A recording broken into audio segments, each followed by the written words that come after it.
Netra Mk-II progress. India's Netra Mk-II airborne early warning aircraft program has taken a key step forward as DRDO issued a major tender for the active antenna array metallic structure. The structure will support the advanced AESA radar that forms the core of the Netra Mk-II system. This move signals progress in developing a more powerful surveillance platform with longer range and better tracking capability compared to the existing Netra system.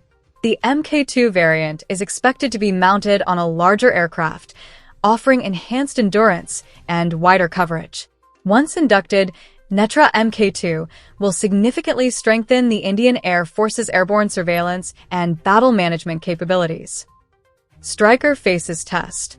The US-made Stryker armored vehicle has faced performance challenges during trials in Ladakh's high-altitude conditions, raising concerns over engine power and mobility. In response, General Dynamics is now working to upgrade the vehicle's powertrain to better suit India's demanding terrain and extreme climate.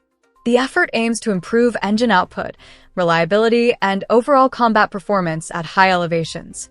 India is evaluating armored platforms that can operate effectively along its mountainous borders, where altitude and cold severely impact vehicles. How successfully the upgraded Stryker performs will play a key role in determining its prospects in India's future armored vehicle acquisition plans. T-90 APS. The Indian Army is considering the Afganit Active Protection System, APS, for its T-90 Bhishma tanks as part of efforts to enhance battlefield survivability. The proposal comes amid growing threats from modern anti-tank guided missiles and top attack munitions. Afganit APS is designed to detect, track, and intercept incoming projectiles before they hit the tank, significantly reducing vulnerability. By fast-tracking next-generation protection systems, the Army aims to extend the operational relevance of its T-90 fleet. If adopted, the integration of APS would mark a major upgrade in India's armored warfare capability and align its tank forces with evolving global protection standards. Pinaka range boost. The Indian Army is set to induct extended-range Pinaka rockets with a strike capability of up to 120 kilometers under a 2,500 Indian rupees crore procurement push. The move aims to significantly enhance long-range artillery firepower and precision strike capacity. Developed under India's Indigenous Defense Program, the new Pinaka variants will allow deeper engagement of enemy targets while maintaining high accuracy. The induction strengthens the Army's rocket regiments and improves deterrence along sensitive borders. With faster deployment and greater reach, the 120 kilometers Pinaka rockets will play a crucial role in modern battlefield scenarios, providing commanders with flexible and responsive fire support options. HAL engine delays. A parliamentary panel has flagged chronic delays in HAL's indigenous aero-engine development program, highlighting serious gaps in testing infrastructure and procurement processes. The report notes that slow acquisition of critical equipment and limited access to advanced testing facilities have hampered progress. These delays impact key defense aviation projects that depend on reliable homegrown engines. The panel urged faster procurement decisions, improved coordination between agencies, and greater investment in testing capabilities. Addressing these shortcomings is seen as vital for achieving self-reliance in military aviation and reducing dependence on foreign suppliers. The findings add pressure on HAL and the Defense Ministry to implement structural reforms and timelines for engine development programs. F-16 support explained. Indian officials have said that the recent U.S. support package for Pakistan's F-16 fleet is primarily aimed at restoring infrastructure damaged during Operation Sindoor. According to officials, the assistance focuses on maintenance, repair facilities, and related logistics rather than expanding Pakistan's combat capability. India has conveyed that it is closely monitoring developments to ensure the support does not alter the regional military balance. The clarification comes amid concerns over possible misuse of F-16s in the region.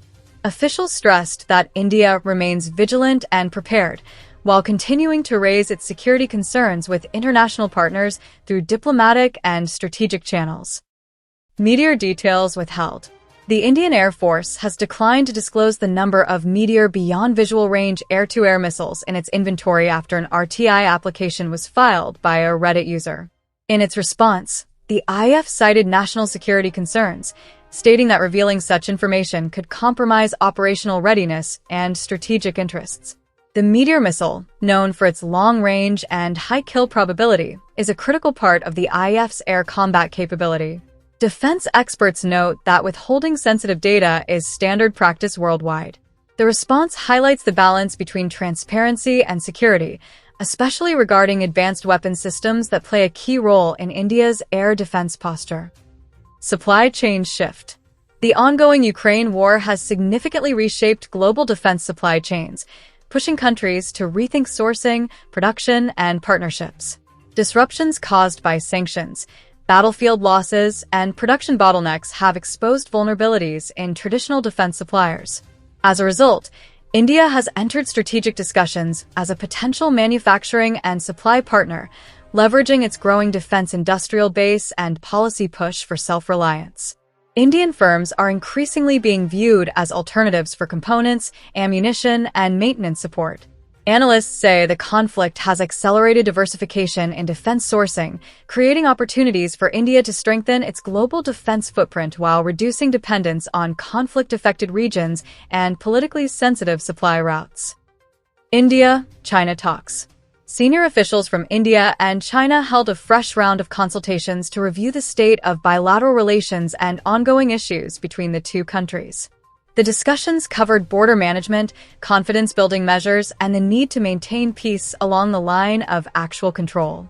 Both sides emphasized dialogue as the primary means to address differences and avoid escalation.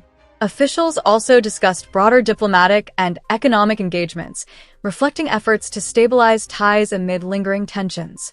The meeting is part of a continuing diplomatic process aimed at improving communication and preventing misunderstandings. While no major breakthrough was announced, the talks underline the importance both nations place on sustained engagement and conflict management mechanisms. GEM shifts tactics. Jaish-e-Mohammad is adopting a new operational playbook by activating small proxy modules inside India, security officials say. Backed by Pakistan's ISI, the strategy focuses on low-visibility attacks using locally recruited operatives instead of large infiltration groups. These modules are designed to operate independently, making detection harder and reducing direct links to handlers across the border. Officials note that the approach aims to sustain terror activity while avoiding international scrutiny. Indian agencies have stepped up surveillance, intelligence sharing, and counter-terror operations to dismantle these networks early. The shift highlights evolving threats and the need for adaptive security responses to counter decentralized and covert terror tactics. India-Tajik ties. Tajikistan increasingly views India as a priority partner as bilateral engagement between the two countries continues to expand, according to a recent report. Cooperation has grown across defense, security, connectivity, and capacity-building initiatives. India's role in regional stability and its long-standing ties with Central Asia have strengthened mutual trust. Tajikistan has also welcomed greater Indian investment and development assistance, seeing it as a balance in a changing geopolitical environment. Officials note that enhanced cooperation supports shared interests in counterterrorism and regional security. The growing partnership reflects India's broader outreach to Central Asia and Tajikistan's intent to diversify strategic and economic relationships. Visa norms tweaked. India has revised its norms for issuing business visas to Chinese nationals, signaling a calibrated adjustment in people-to-people and commercial engagement. The changes are aimed at streamlining scrutiny while maintaining security checks, officials said. The move comes amid cautious efforts to stabilize economic ties without compromising national interests. Business visas will continue to be evaluated on a case-by-case basis, with greater emphasis on documentation, purpose of visit, and company background. Officials stressed that the tweak does not amount to a broad liberalization but a procedural refinement. The step is expected to facilitate legitimate business travel while ensuring oversight in sensitive sectors remains firmly in place. Russian crude surge.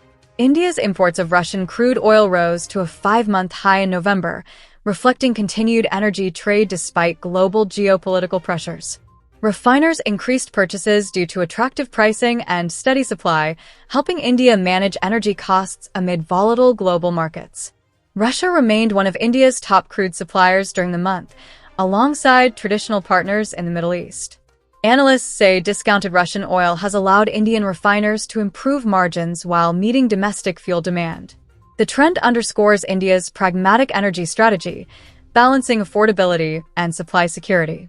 Officials maintain that crude sourcing decisions are driven by market factors and national interest, with refiners free to buy from the most competitive sources available. Chinese national deported.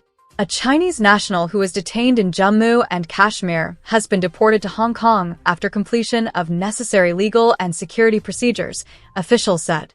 The individual was taken into custody for verification after discrepancies were found in travel and state-related details. Security agencies conducted questioning to rule out any security concerns before proceeding with deportation. Authorities clarified that no sensitive information or material was recovered during the process. The deportation was carried out in coordination with immigration and other central agencies, following established protocols. Officials reiterated that foreign nationals found violating visa norms or raising security red flags are dealt with strictly, in line with Indian laws and national security requirements. Maoist surrender. 10 more Maoists have surrendered in Chhattisgarh's Sukma district, marking another step toward the state's goal of becoming Naxal-free. Officials said the surrendered cadres were influenced by sustained security operations and government rehabilitation policies. They laid down arms before senior police and administration officials and will be provided benefits under the state's surrender and rehabilitation scheme. Security forces continue to intensify operations while encouraging militants to return to the mainstream. The latest surrender reflects weakening Maoist influence in core areas like Badar. Authorities said development initiatives, improved security presence, and outreach programs are helping break the cycle of violence and fear in left-wing extremism-affected regions.